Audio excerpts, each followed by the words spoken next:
Hello, everyone. Hello, hello, hello, and welcome to Motivation Monday with Lois. Come on in. It's a beautiful day, and I'm really excited about this four-part series. Even though it's Motivation Monday, remember I'm doing a four-part series on open communication in the blended family. So come on in, and hopefully some of you will be able to write on the StreamYard. You gave StreamYard permission to see your name. If not, then you're in the Facebook group and I can't see your name or your comments, but I'm just so glad that you're here. Once again, I'm so glad that you've taken the time out of your day to come to my Motivation Monday Live. Hi, Paris. I see you. Good that you came to join me. So, for those of you who don't know me, my name is Lois Godot, and I'm the founder of this Facebook group, Resilient Mosaic Step Parents. And in this group, I help step parents clarify and understand how to create a solid foundation in their blended family relationship. And so I'm just going to jump right in with it. Hopefully, people can come in because we only have a half an hour. And today I'm going to be giving you some tips on how to communicate with your partner in the blended family. And so I want to start off with a quote. This quote, I like this quote. It says, "Communication is like glue. It plays a large part in keeping relationships intact and strong. On the other hand, poor communication leads to conflict and acts like a solvent that causes relationships to separate and to dissolve." And so just by reading that, good morning, good afternoon, those of you that are coming in. And so just by reading that comment, that little quote right there, it lets me know that communication is the foundation. It's the foundation for any relationship, whether you're in a blended family or you're just in a relationship with just two people, or even any type of relationship. Communication is the foundation. If you don't have communication, then there's really not much going on. So I want you to think for a minute when you got ready to get in that relationship with that special someone that you're in a relationship with, and you wanted that person to know what your intents were. And you didn't stop until you let them know how you felt. So if you wanted to take that relationship to the next level, even if you just wanted to let them know that you were interested, you found a way to communicate it to them. And maybe communication that you did before didn't work with this person, but you kept on until you found the communication that works with that person.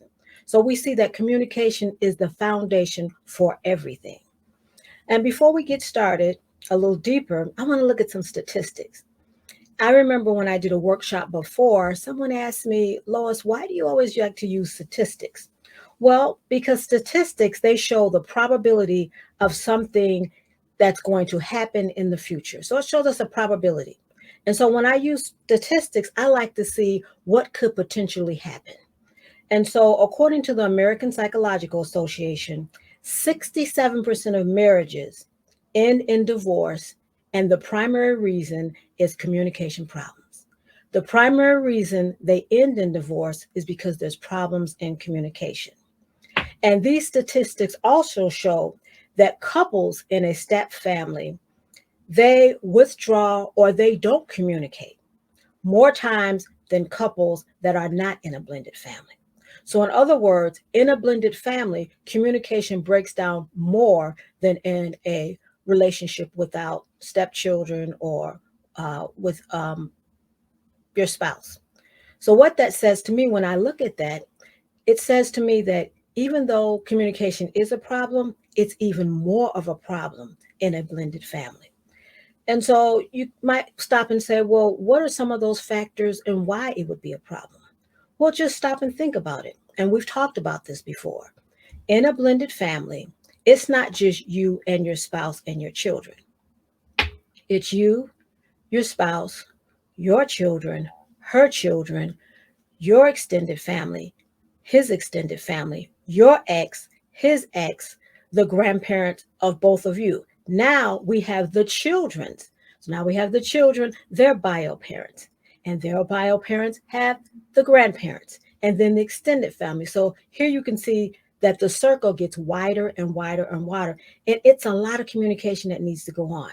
And sometimes in a step parent blended family relationship, when the communication isn't happening, they just shut down. When it keeps going to the same spot, they just shut down. So that's why we say communication is very important. It is the foundation. And the reason why I started out with the communication with the partners, because they are the foundation. If they can't get it together, then it's not going to happen. Those are the tribes. Very good. Yes. If they can't get it together, then the communication is not going to be happening. So, my tip number one, because remember, I said today I'm just giving you tips for communicating with your partner. So, tip number one is if you want your blended family to be successful and happy, then you must learn good communication skills. Again, if you want your blended family relationship to be successful and happy, then you must learn good communication skills. Now, I didn't say if you want to survive in your blended family, because that's what a lot of people are doing. They're just surviving in the blended family. I remember with me and my husband, there was a point in our relationship that we were just surviving. We weren't communicating. We weren't happy. We were just surviving. And a lot of times when it came time to communicate, I dreaded it and he dreaded it because it was so exhausting. It was so exhausting because we kept coming back to the same place. And hopefully today, after I share some of these tips with you, you'll know how to not just get to that place, but to move beyond that place. And so a lot of people, like I said, are just surviving in a relationship. I've heard people say things like, I can't wait till the kids grow up and get out the house. Wow. Just think if the kids are 3 and 4 and you're going to wait till they get 18 and 19 years old, that's surviving in a relationship. And that's not what you want to do. The whole purpose of getting with that person is you wanted to have a future with them, a life. You wanted to be happy. You wanted to have beautiful moments with them. And if you're just surviving in a relationship, that's the first red flag for you to know that there's something wrong. So the first tip, like I said, that if you want to have a successful, because you want your blended family to be successful, and you also want it to be happy, you have to learn good communication skills. And so in my coaching program, I really do a deep dive into communication, but today I'm only going to hit some of those points. And so there are 10 ways that communication breaks down a relationship. Wow, 10 ways. And some of you probably can say, well, I know a couple of them, but there truly are 10 ways. And I want to tell you what the biggest breakdown in communication, and that's when you don't listen. And you may say, I listen in the relationship, but truly, a lot of us haven't been taught how to listen. A lot of us have been taught how to reply, but we've never been taught how to listen. And that's one of the biggest obstacles in communication is the listening. Most of us, like I said, haven't even really been taught how to listen. We've been taught how to reply. And I'll give you an example of what I mean, what it looks like that we haven't been taught to listen. So someone is talking and you're ready to reply. You may have heard a couple of sentences and now you're formulating your reply already. That happened a lot. I use myself, I'm being transparent. That happened a lot in my relationship with my husband when we would be talking. And the reason why I know we were listening to reply is because half of what was said was addressed and the other half wasn't addressed. Because we're formulating how we're going to reply to what the person just said. And that is an obstacle to communicating because you're not communicating to listen, you're communicating so you can reply. And again, a lot of us haven't been taught that. So that's a skill. Listening is a skill. I used to tell my students in my class that listening is a skill, and it's a skill that you learn. And so there are many things that can get in the way of you being able to listen to your spouse. And one of the biggest obstacles is you're getting ready to reply. You're saying, okay, what am I going to say to this person? How do I address that? And and the older you get, you can't retain all that stuff. So then you start having your reply and you forget the rest of what's being said. Okay. So one of the things that causes communication to go forward is called active listening. Active listening, it causes communication to go forward because with active listening, what you're doing is you're letting the person know that you're trying to understand what they are saying. You're trying to get an understanding of what are you saying. And there's many ways for you to do that. And my tip number 2 is one of those ways. So let's go back to when I first started off and said that when you were getting into a relationship, you wanted that person to know how you felt. And so you used this tip number 2. You didn't just listen to them, you looked for content. You looked for their feeling. You looked to see their body language. And all of that helped you come up with the idea that this person really likes me, or this person understands that I like them. That's the same way you have to do when you're communicating. You're going to look for context and feelings. And this is another area where I failed, and I would I would hear my husband's voice go up. I would hear him get louder. I would see him shifting his weight, and I would still be talking, still be talking about what I wanted to talk about.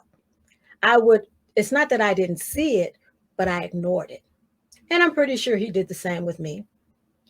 And just take, for instance, an example of when you're talking to somebody and they're interested in what you're saying, they're looking at you, they're maybe making like, oh yeah, like little comments in between, versus someone when you're talking and they're looking away or they're looking around and you're like, are you listening? Yeah, I'm listening to you. Well, you already know what their body language that they aren't. And that's the reason why you say, are you listening to me? So the tip number 2 is to look for the context and look for the feelings behind. Look to see, are they sad? Are they angry? Are they frustrated? Are they excited when you are communicating with them or when they're communicating with you? Tip number 3, and this is a big one. When the person finishes talking, ask them questions to see if you understand what they said.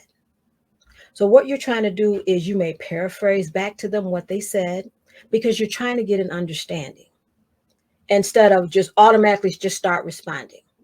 Again, that's what happened to me is after we finished talking, because I prepared my rebuttal, my reply. And so I didn't find out if it's accurate. I just would start with my reply. Same thing with my husband. He would start with his reply. And many times it's like, that's not what I said. Oh, yes, it is. That's what you said. No, that's not what I said. And that's because I didn't get clarification on what the person was saying. So you have to get clarification. You can use words like, so this is what you're saying, or are you saying that you're frustrated? Are you saying, and they may not even use the word frustrated, but again, because you're looking for contents and feelings, you're picking up that they're frustrated. So you say, so are you saying that you're frustrated about this? And they'll say either yes or no. And so once you learn this, because it takes time to learn how to do active listening, but once you learn it, you can't forget it. It's sort of like riding a bike. Once you learn how to ride a bike, I don't care how long it's been since you've ridden that bike, you can still ride it. I haven't rode a bike in years. And then a couple of years ago when we were on vacation, my husband's like, we were riding bikes. I got on and I just started riding because I never forgot that. And that's how active listening is. Once you learn this skill and you do it a while, you won't forget it. Tip number 4, another big one.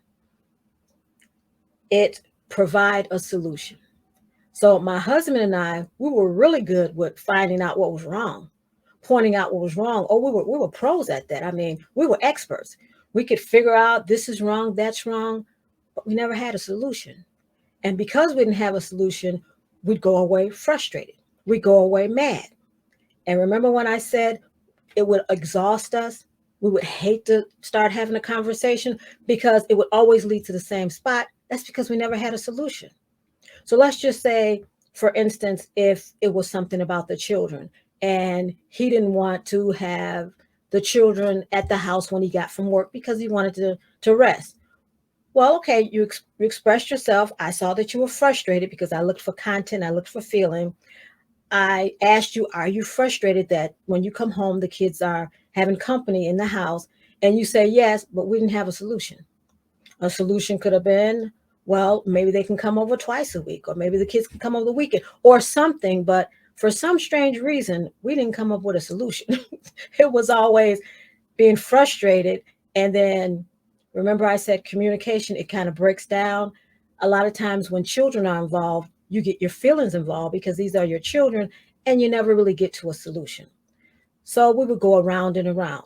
So your tip number 4 is provide a solution, which is come up with a couple of things, not just something that benefits you, but something that you both can benefit or something that you both can come up with together. So it's like, okay, so you don't like this. So what can we do about it? What would be a good solution? At that moment, you can come up with something. And then tip number 5 is if you don't have a solution, don't bring it up. If you don't have a way to resolve this issue, then don't bring it up. Because if you bring it up and you don't have a solution, it's going to take you right back to what I said before. You're going to get frustrated because it seems like all you're doing is venting and you're not coming up with a solution. So those were the tips that I had for today. And I was going to leave a space of time for if anyone had a question about how to communicate with your partner. So I'm leaving a space of time for those that are on the live. Unfortunately, I can't see the people that are not on the live to answer their questions. So do you have any questions about the tips that I've given you about how to communicate with your partner in your blended family?